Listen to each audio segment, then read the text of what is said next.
This is Louise for MMA Crazy, and I'm joined alongside Aleksandar Rakic, who takes on Jimi Manuwa this weekend at UFC Stockholm. How are you feeling today? I feel awesome, very excited to be here and happy. Yeah, and when did you arrive to Sweden? I arrive on Tuesday. I live in Vienna, so it's not far away from Stockholm, just 2 hours by plane. So, yeah. And you also train alongside some of the elite American top team as well. So how do you divide your time between the two?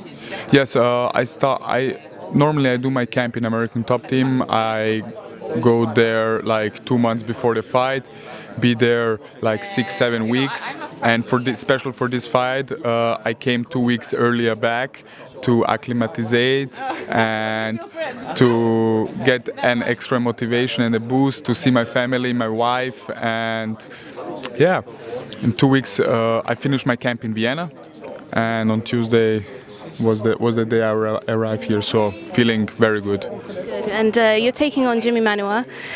He's ranked number 11 in the division. What did you think when they put forward his name to you? I was asked the UFC. I want the top guy. I want the top ranked guy. Even in my fight 1 year in Hamburg, after my fight and after my last fight in Toronto, I was asking the UFC, hey, give me a ranked guy. I am ready for it. And finally, I got Jimi, and he's ranked number 11, and I'm very happy about that. He's a dangerous fighter. He's long in the rankings, and a good test for me on Saturday. And you've trained once with him before in the past, haven't you? Yes, we was training exactly, I think, 4 years ago.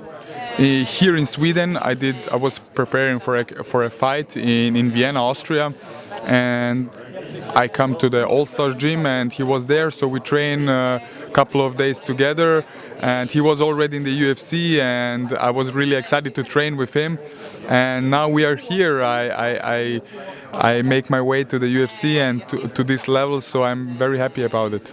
And having trained with him once before, has that given you any advantage in terms of your preparation, what to expect from him? I mean, 4 years is a long time, so for sure he improved. He improved since that, but I think I improved even more than him.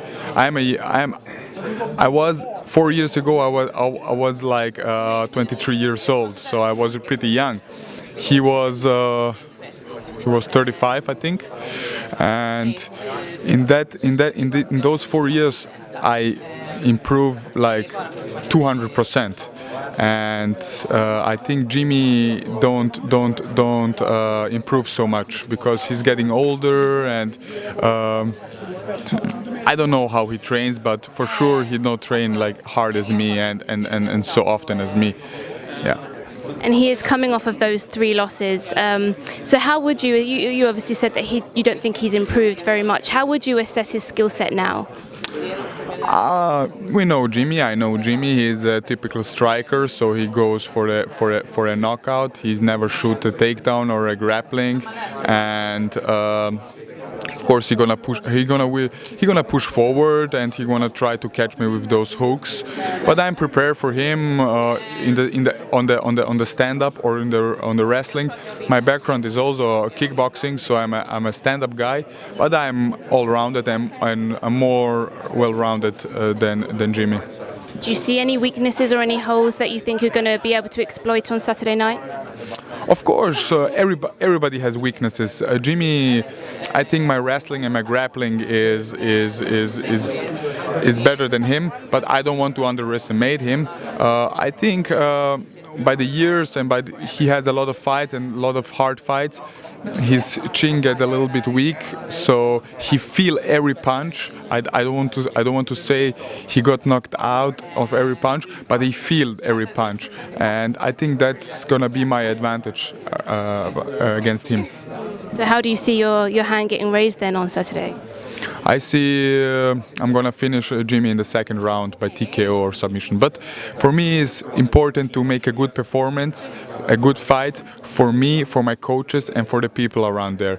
And the end will come anyways by any result. So for me, it's important the good performance. Okay, well, we look forward to seeing that. Thank you very much. Thank you.